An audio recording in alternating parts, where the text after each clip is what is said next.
Well, folks, another great episode in the company you keep. Episode 4, Season 1. Well, we all know why the CIA kidnapped Charlie. Basically, they needed to find out if he knew that Emma was a CIA agent and whether he was lying to her about anything and why he was locked up in Nicaragua in jail. Which is interesting that she allowed this to happen, knowing how private she tries to keep her private life from her work life. But it was the CIA.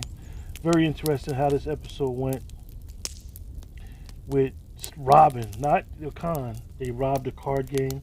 I thought that was an interesting twist.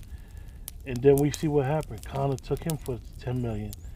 So I think now they opened up privately a partnership that's unwanted between Charlie and Daphne.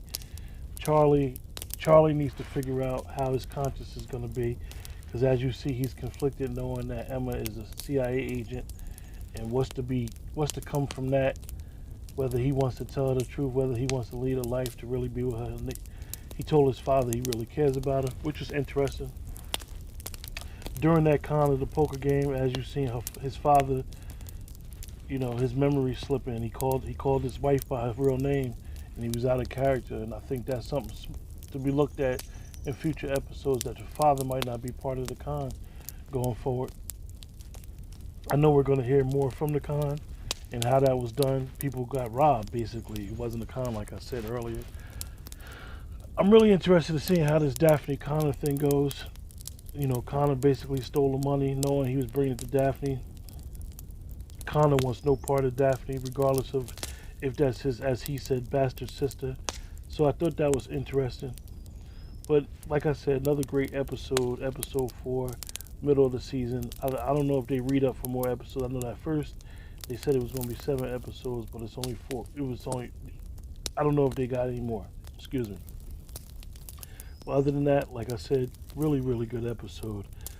Interesting that Emma said to Charlie at the end of the episode, I got to leave. So now they know what kind of car Charlie got, whether it's a rental car or whatever. They looked eye to eye. So I don't think Emma has any idea that it's Charlie. But Charlie knows that Emma's on to somebody, on to Connor, at least. So he might have thought they was following him. So going into episode 5, that's going to be interesting on where that's going to go. Interesting what's going on with Emma's brother, whether he's gonna allow the girl to help him in the campaign or not. I think it's some backstory there with the father and his campaign, and basically taking money from special interest groups. So I think that's going to be interesting on where that's going to go. But other than that, like I said, great episode. The series continues to be good. I'm surprised more people aren't talking about it, but tune in. Remember, you guys like, share, subscribe, and this is this week's recap of the episode.